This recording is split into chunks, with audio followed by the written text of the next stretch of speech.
Regulars to this channel will know that Kate, Walton-Elliott and I both own cars with comma systems fitted.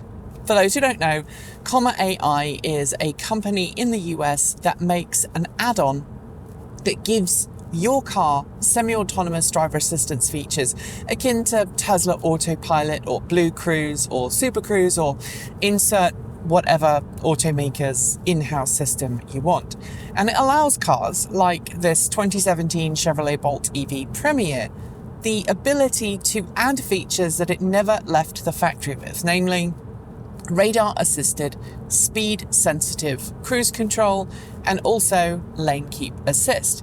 It's eyes up, hands off, and it's very good. And at the end of November, just before the Thanksgiving break, Comma held its Comma Con, not to be confused with Comic Con, which has many more fluffy animals and giant costumed figures.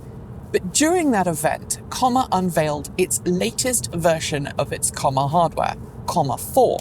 It also laid out a roadmap for the future of the company, and it announced for the very first time an external GPU compatibility. So let's dive in, see what's different. I'll give you a bit of an update on the Comma system, and then I'll ask if you're someone who has a Comma 3 system, if you should upgrade to Comma 4. If you have a Comma 3X, should you upgrade to Comma 4? Or maybe you're new to Comma and you're wondering if you should get it. Hopefully this video will answer all of the above.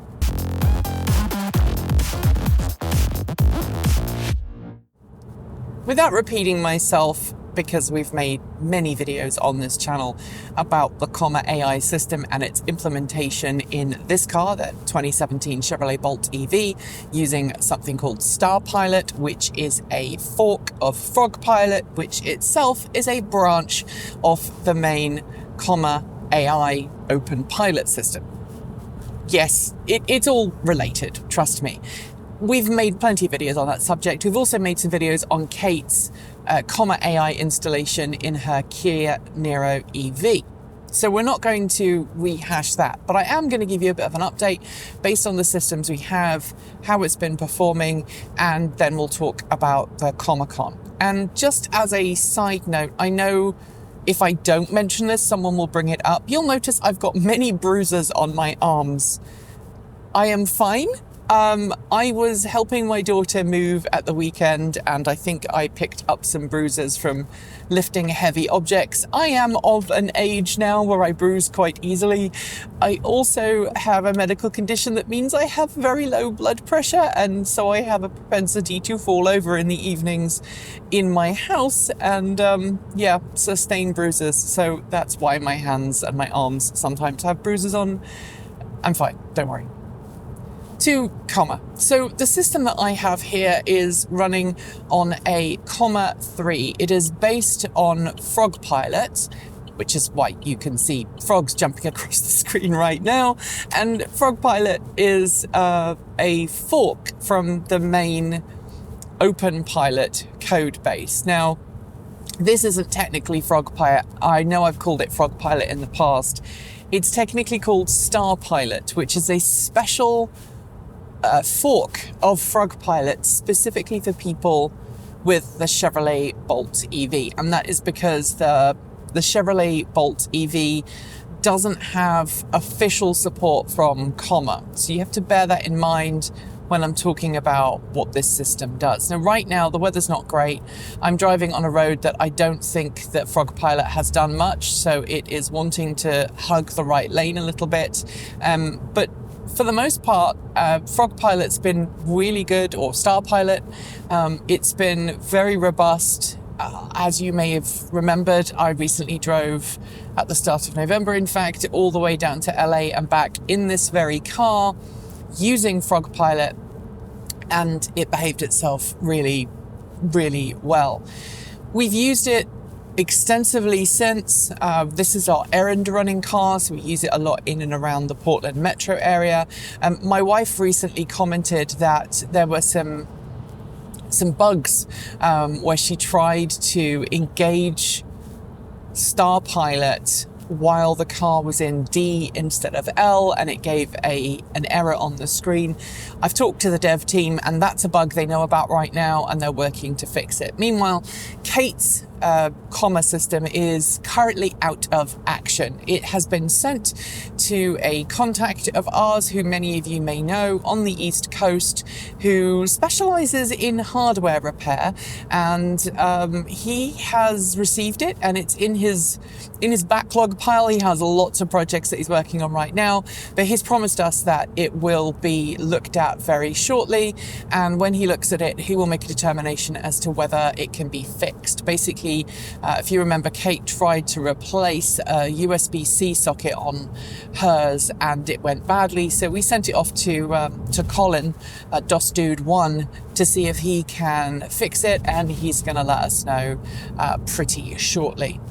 That out of the way, let's talk about Comic-Con and the announcement of the Comma 4 system. Now, the Comma AI live stream from that day is about 7 hours long. To Comma's credit, they live streamed their whole event, which was really quite nice. So if you are particularly nerdy, or you're into kind of the nitty-gritty of how these systems work, just go and watch that. It would definitely be worth your while.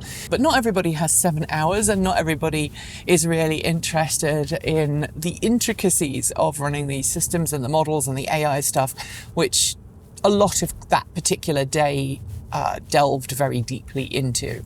I think most people who are watching this want to know about the driving experiences and want to know about the new hardware and what it offers.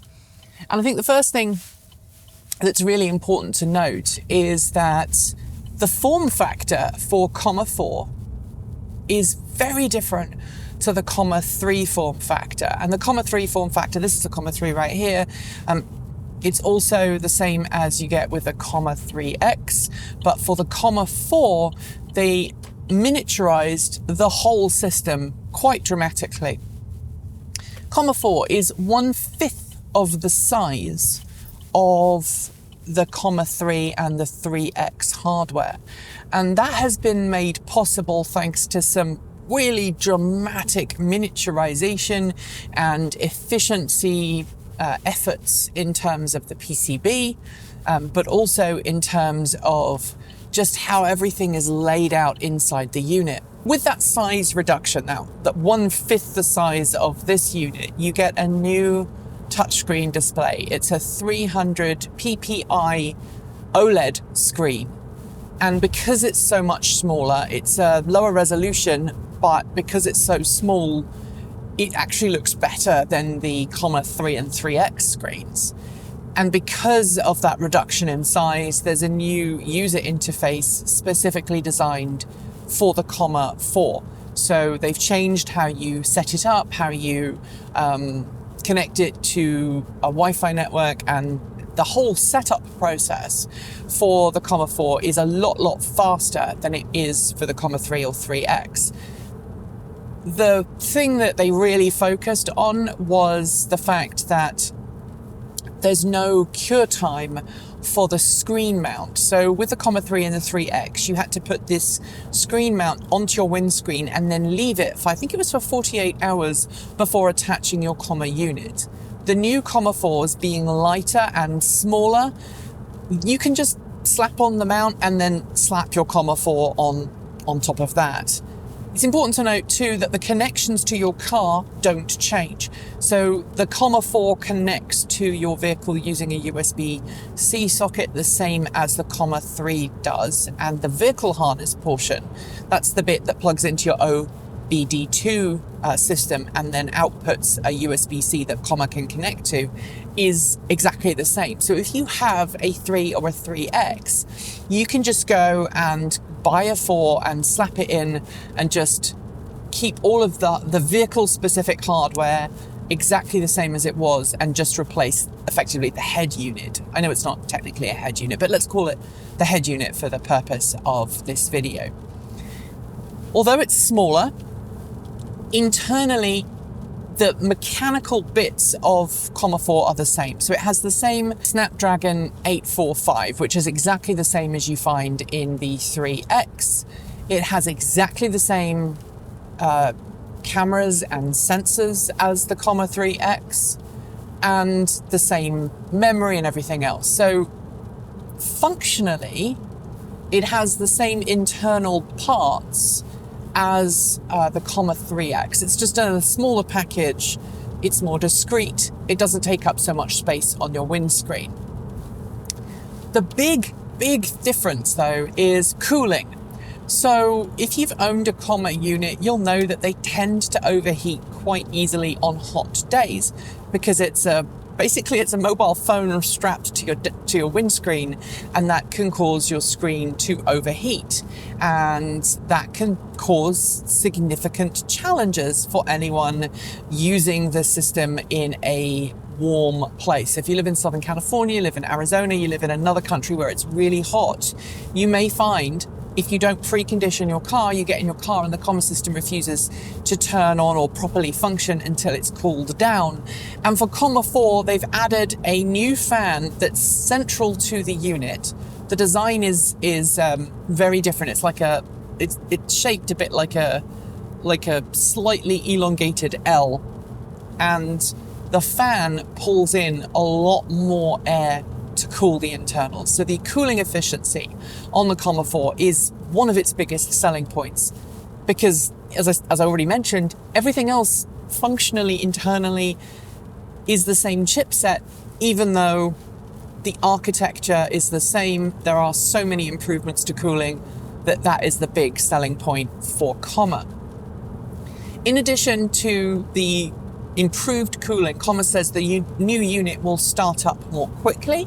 So they've tweaked the startup process, but the software it runs is exactly the same. So the software you're running on a 3X and the software you're running on a 4 for now is exactly the same, which means you have the same lane keeping capabilities, you have the same navigate on OpenPilot if you are running any of the the beta features, and that part is exactly the same.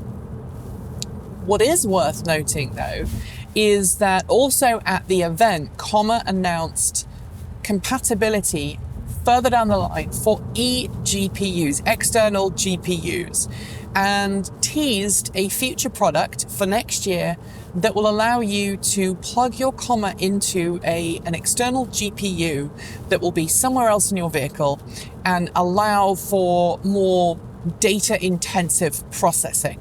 That's effectively like an upgrade for your comma system, and it will be compatible with the 3X and 4. I should also notice that this unit, which is the comma 3, is now relegated to what they call long-term support. So there are not going to be any, massive feature upgrades. If you have a comma 3, you're kind of at the end of what can be achieved for that unit, unless you're on a fork that's still maintaining support for that. But the 3X is still going to be supported, and the 4 is still going to be supported. So it shouldn't give you too many issues there.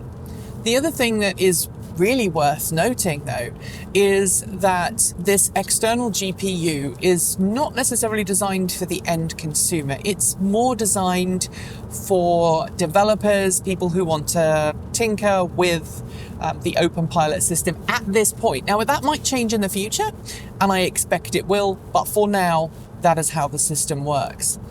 It's also worth noting at this point that this new comma 4 is very much consumer focused. So the comma 3 was treated as a dev kit, just like everything that went before. So the comma 2 and earlier products, they were definitely in you are installing a dev kit in your car, and it is, very much a beta feature.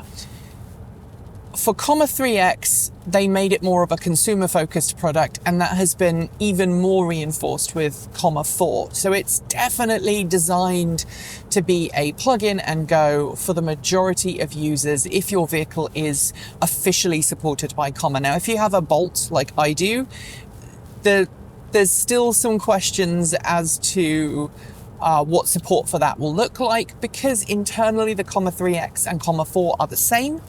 They've got the same hardware. There's no reason that comma 4 wouldn't be able to run the same code base as comma 3x, but there's always little subtle differences. And I spoke to various people working on the Frog Pilot and also the Star Pilot, which is what I use. And the kind of the vibe is, yeah, we are hoping that it will all just, work, and we'll need to get hardware to make sure and verify that it does what it's supposed to do. But just as with the comma 3 and 3x, if you have a car like a Bolt, there is some extra legwork required to make sure that it all works, and you have to be cognizant that some of the features of OpenPilot don't translate to this car in the same way that they would for other vehicles, although to the credit of the team behind Frog Pilot and Star Pilot, this current version I'm using is extremely competent, even though the new steering model that I think launched yesterday at the time of filming this it wants to move the car a little bit over to the right, which is one reason why I'm holding onto the steering wheel. And at the end of the day, look, it's a semi-autonomous driver assistance feature, and like all semi-autonomous driver assistance features, you need to be cognizant of the fact that this hardware is still not like it's not a feature that you set and forget. You still have to monitor it, just like you do Tesla Autopilot Full Self-Driving, just like you do Ford Blue Cruise, just like you do GM Super Cruise, and any other system that has that similar functionality. Next, we should probably talk about the price. So comma 4 is retailing now. You can go buy it for $999 US. And if you already have a comma system and you want to trade your old comma system in, then that price is reduced to $699 US, which, is not bad, especially when you consider once you've got the system, there's no mandatory subscription fee. It's an open source project, so you can download any of the other OpenPilot branches. So a lot of people use non-OpenPilot software on their device. So Sunny Pilot is a really popular one. Obviously, I'm running Frog Pilot, or in my case, Star Pilot. That's very popular.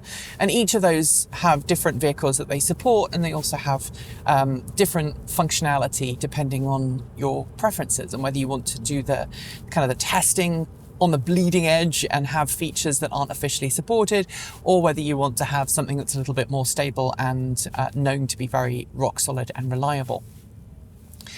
Obviously, at the moment, because the eGPU thing is not officially available yet, while the code base for OpenPilot, and it's 0.9.9 point whatever, does now officially support the eGPU, but I don't think anyone has actually deployed a system outside of comma at this point. But let's also just acknowledge the fact that we are at 0.9.9 for OpenPilot, which means the first full version of OpenPilot is very close to rolling out. And at that point, it really does become a very stable, very reliable, usable setup. So major, minor revision versioning, if you're into software, you should know that 0.9.9 is very close to being pretty rock solid. And I think it is very rock solid. So should you get this system? Well, that depends. If you have a comma 3, and you want to continue having support for it, then yeah, maybe you might want to consider upgrading to comma 4. If you have a 3x, I don't see there's any reason to upgrade to comma 4. I prefer the larger screen, to be honest. I think the new screen is a bit smaller and more easily distracted.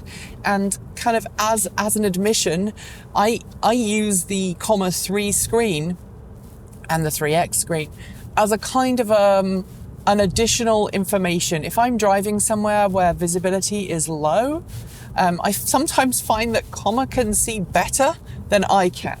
And so sometimes if I'm driving in low visibility, I'll just glance at the screen of the comma to double check that comma hasn't seen something that I haven't. And I kind of, as I'm scanning the road ahead, I just kind of scan the comma as well. I would assume with a smaller screen, that would be more difficult. Should you be upgrading if you have a 303X? Well, it's personally down to you. I mean, if you are somebody who likes new and shiny, sure, go ahead, you've got the money. But functionally, I don't think you need to.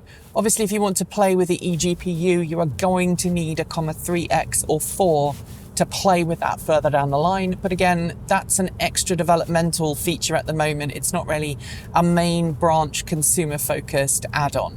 I think eventually it will be, and you can add extra processors to your car to make it even better. And that eGPU will handle things like, advanced large models and more path prediction than the standard head unit can offer. But the standard head unit is already very competent. So it becomes very difficult at that point to make a good case for using that. Finally, let's talk whether you should buy this if you are wanting to get into open pilot and semi-autonomous aftermarket systems. It depends on your vehicle. I would advocate that you do research to make sure that your vehicle is supported, and also that you understand and are cognizant of what the system can and cannot do. It is not a full semi-autonomous system by any stretch of the imagination, and that's true for all of the systems on the market today. But it does help reduce driver fatigue on a long distance trip. If you haven't watched my trip to LA, go watch it, because I think it really helps explain how the system works and what the benefits of it are. But spend time on the Open Pilot forums, on Comma's website, on Reddit. Look for other people with the same vehicle as you and look at their own experiences, because while it is more consumer facing than it used to be, it is still, quite high up there in there's some knowledge required from the person installing it, and there's also some knowledge required to actually make it happen. So I don't think yet this is a system that you should put in if you don't fully understand what it can and cannot do. I've watched some videos recently from Bolt owners and from other owners who've put the systems in their cars and have very unrealistic expectations of what Comma can do.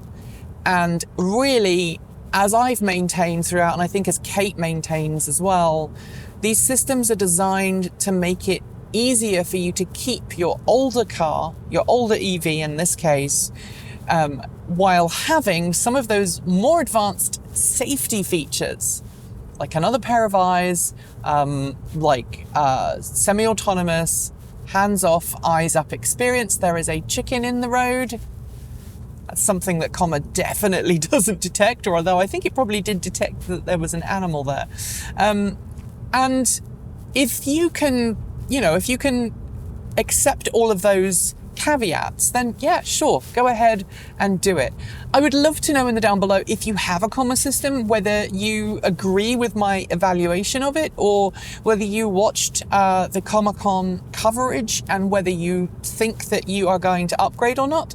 And if you haven't yet got such a system in your vehicle, are you looking to get it? Are you vehemently against it? Are you like, I need to be the person to drive at all times? Or are you like me and like, I can cooperatively drive with a semi-autonomous system as long as it actually plays nice? Let me know in the down below. Thanks for watching today. You can connect with us on Patreon, Discord, Mastodon, Blue Sky, or through our website. Massive thanks to the amazing folks scrolling by right now. You are the reason we can stay independent and keep making content without corporate influence. Want to see your name listed here too? Support starts at just $1.50 a month, and you can now even gift memberships.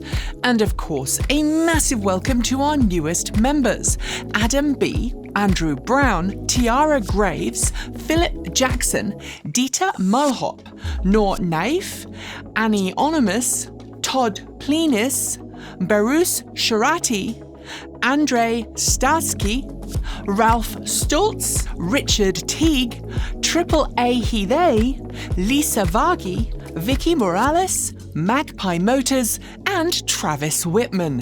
Thank you for joining up to support the channel. At this particular time in history when everyone's feeling the pinch, we are so grateful that you've joined the team, and that allows us to keep making great content. If you'd like to join them, you'll find our Patreon link below, or you can sign up via YouTube. If you're signing up for Patreon though, please go to the Patreon website.